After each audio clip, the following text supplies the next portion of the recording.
So when we imprint this in our mind from beginners up to today, then condition comes disrupting this propensity, mental, what we call the imprint.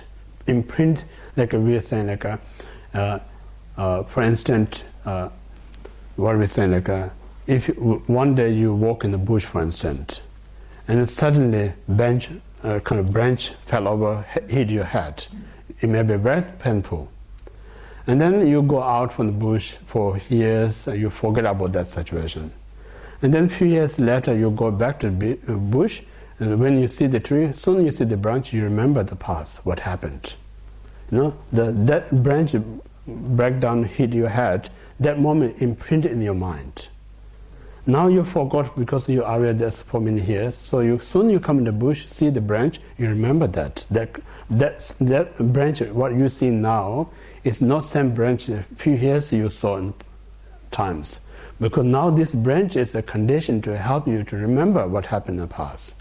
So similarly, we plant all this in our mind, then when we still, because we not give up, not free this delusion mind, when the condition comes, then it comes back, all these memories. So this means like only mind projecting everything. Not, other than that nothing exists separate from mind. So it means like now, absolute point of view, what we're saying, like everything that we experience, everything that we see is created by our own mind. If it's not mind created, then why I can't see what you're seeing? Why I can't experience what you experience? You know? If there's something experience that exists out there, we should experience the same way. But we all not going to experience the same way, because that's the reason like we have our own mind, like what we call the blood, they have a DNA. Yes, DNA. Similarly, we all have a DNA in our mind. Totally kind of separate. My mind is or your mind. Like we say, like for human point of view, we have a different edges level. So different edges, what we see the world is totally different than other kind of edges. And then within that we have like male and female kind of agenda. We see also totally different than what we see. Like what male sees things, female can see it. What female can see, male cannot see it. So all this mental kind of what we say, like a mental imprint, you know. And then what father can see, son cannot see. What the daughter see, mother cannot see. Why is it? Because even if we look in same object, we're supposed to look in same object, but what mother see, daughter cannot see. What the son see, cannot father see. What the brother see, the other brother cannot see. The one sister can see, but what no other see. Why this make differences? There's no answer for that if you don't understand everything's a created mind. If you know that everything's a created mind, then we all have a different mind. According to our mind, we're going to see. So that's the reality of that. So in this way, like everything's, we have to prove what we say, everything's a mind. Yeah. So this is just only giving outline to prove everything's a mind. But then, based on that, we need to really use our wisdom to analyze whether it's a mind or not. So how we can prove is like make them happy yourself first. When you make happy to yourself, how you see the world is one thing. And then make upset yourself, and then try to see same world, how you feel it. You know? So when you're happy, what you're seeing, when you're not happy, what you're seeing is totally different. The world that we think is out there is not changing when you're happy or unhappy. Soon you change your mind, it changes the our appearance.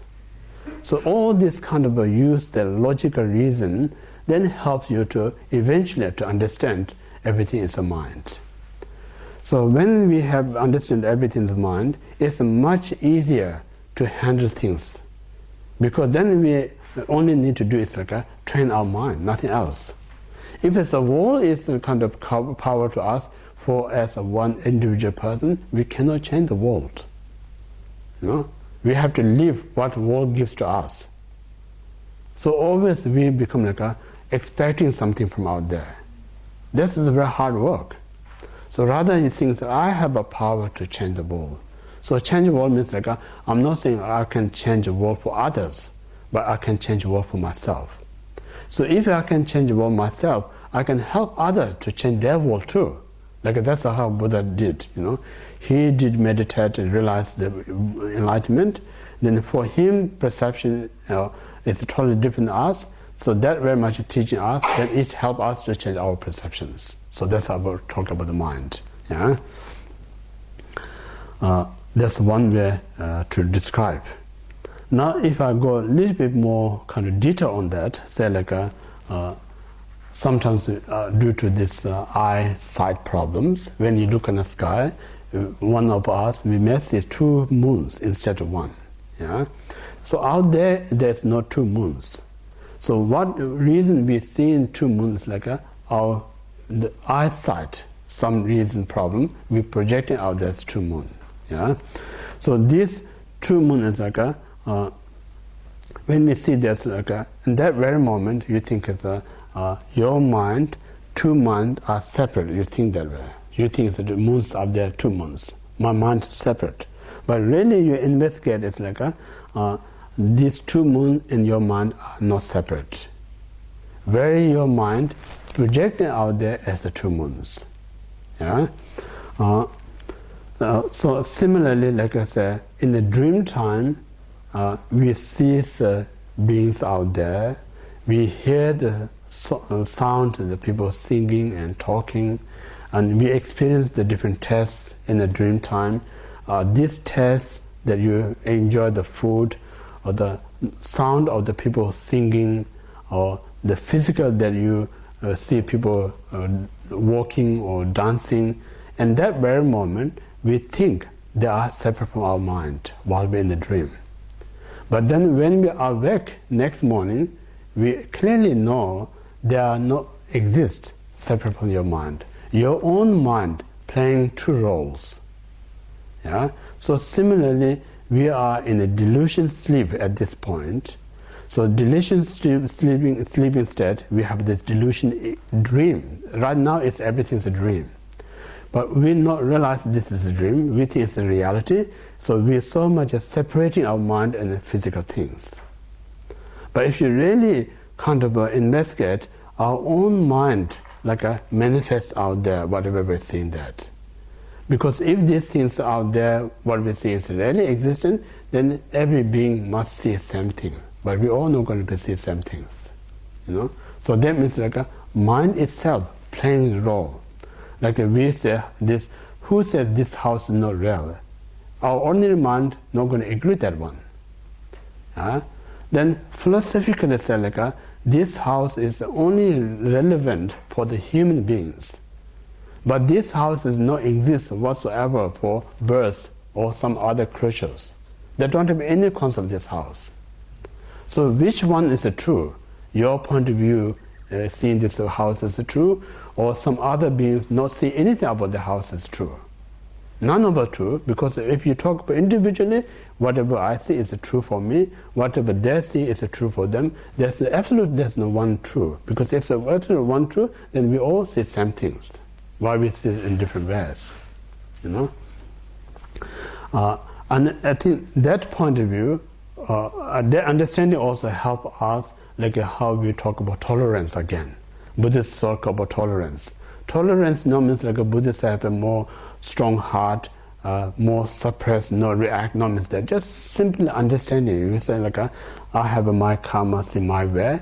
You have a karma to yours, see your way. Then there's nothing to argument. I have to just accept. So that realization makes you such a tolerant person.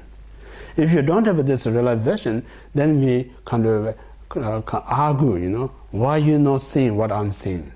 Why you not doing what I'm doing? So you kind of be so much bossy around others, So that's the problem. So when you're bossy, because two bosses come together, then it's not going to be kind of a harmony, going to clash all the time. That's a samsara, So Buddhism, exactly how these things. Then you respect. You make a space. That's my way of perception. This is your way of perception. Only way we can to make this solution is to discuss, dialogue, negotiate. Then through that way, we are kind of training our mind be in the same condition. When we come into our same condition, then the possibility we all see same things. That's the way we talk about discussion. When we discussion means we try to change others' mind different way than what he or she thinks. So when you discuss, you try to help the person to see, the mind is similar to your mind, then there's a possibility to see some things. Soon you see something that we call make a decision. How to come the decision come from that, Otherwise, if you're not making same mind, just looking different point of view, never going to make any decision. Yeah. So that's the reality of how mind works. Yeah. So in this way, all the phenomena, we talk when we say phenomena, there is talk about the subject aspect of phenomena. There's a object aspect of phenomena. So all phenomena, if it sums up, we only bring into we call the three groups. Three groups are, the first one we call the 5 aggregates. Second we call the 12 source of consciousness. And the third we say 18 elements or 18 dhatus. So within these three groups, then sums up all the phenomena there. So within this phenomena, then there is a subject aspect of phenomena and then object aspect of phenomena. So when we talk about the object first, object means a physical object. Object means within the 5 aggregates, the first form aggregate is object phenomena. Within the 12 source of consciousness, 6 source of 5 what we call the 5 within the 12 ayatana or source of consciousness, 5 of them are physical object, and then 7 of them is a subject. Yeah. And then when we talk about ayatana, there's 6 is a object, and then what we're talking is 6 object, and then probably most of it is anyway subject. So I'm not sure. There's 2 different things. So now we talk about this parting from the 4 attachment. When we talk about emptiness, not talk much about the selflessness of person, more talk about selflessness of phenomena. Yeah, selflessness of phenomena. So to understand that, the form, what are we saying? All the form, these forms, are not. When we not investigate, this we think this flower we think is separate from our mind. We think this house is separate from our mind. We see that way, but the reality, this flower, this house is same like a dream time. It's the same like a true moon. We see that, but it's actually no other than one's own mind. Yeah. So in this way, we have to bring all phenomena is just part of your mind. We have to develop this understanding. Once we understand, means just listening, you may still not sure how to describe everything in the mind. Now you keep investigating, keep examining. Then more you examining, more you investigate, eventually you may find out, now I know everything is the mind. So to understand that, what you have to do is they're saying what I'm seeing this flower right now, things this flower is separate from my mind, but the reality, what I'm seeing flower is no different than what I saw flower in my dream. So this you have to remind constantly. So constantly remind that way, then one day possibility you may realize, oh, now what I'm seeing flower is no different than my dream. So that time, then you have understood the physical object is not parting from your mind.